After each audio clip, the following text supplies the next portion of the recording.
पाकिस्तान के हालात दिन ब दिन बेहतर हो रहे हैं। आने वाले वक्त में बिजली का मसला भी हल होगा। नवाज शरीफ कहते हैं एशिया खुरनोश की कीमतें नीचे आ रही हैं। आवाम को जब काम होता नजर आएगा तो वो मुतमईन होंगे। ऐसे ही चलते रहे तो मुश्किलात जल्द आसान हो जाएंगी। पाकिस्तान का सबसे बड़ा मसला मईशत। हमारे दौर में तरक्की हो रही थी, हमें निकाल दिया गया। हमारे खिलाफ सुप्रीम कोर्ट के फैसले पर आवाम को जो रद्द-ए-अमल आना चाहिए था वो नहीं आया। शिकवा हमेशा रहेगा। बानी पीटीआई ने मुल्क को बदहाली के गड्ढे में फेंका। आज का बिल 15 से 20 हज़ार रुपए तक पहुंच गया। उनका कहना था पाकिस्तान स्टॉक मार्केट तारीखी सतह को छू रही है। पाकिस्तान में अब तरक्की बढ़ना शुरू हो गई, शरह सूद कम हो रही है।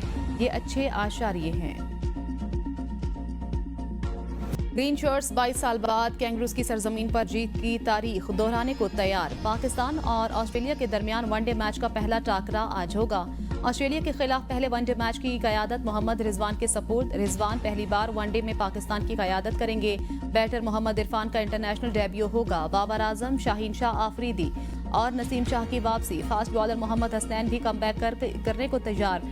दीगर खिलाड़ियों में नायब कप्तान सलमान अली आगा, अब्दुल्ला शफीक, साइम अयूब, कामरान गुलाम और हारिस रऊफ शामिल। पाकिस्तान और ऑस्ट्रेलिया की टीमें पहले वनडे के लिए मेलबर्न क्रिकेट ग्राउंड में मद्दे मुकाबिल आएंगी।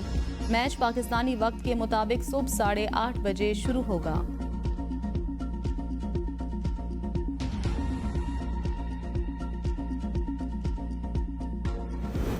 मेरे लिए टीम का हर खिलाड़ी कप्तान है। माजी में जो कुछ हुआ उसे भूलकर आगे बढ़ना होगा। कौमी टीम के कप्तान मोहम्मद रिजवान की मेलबर्न में मीडिया से गुफ्तगू। कहा खिलाड़ियों पर बुरा वक्त आता है।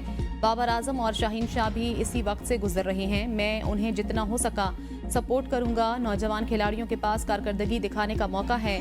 जो प्लेयर बेहतर होगा वही टीम का हिस्सा होगा। हमारे लिए तरजीह पाकिस्तान है।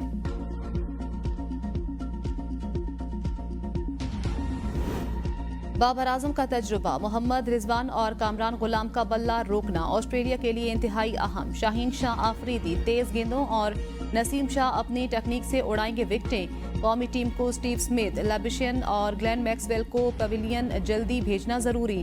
पैट क्यूमिंस और मिचेल स्टार्क की पेस का करना होगा डट कर मुकाबला।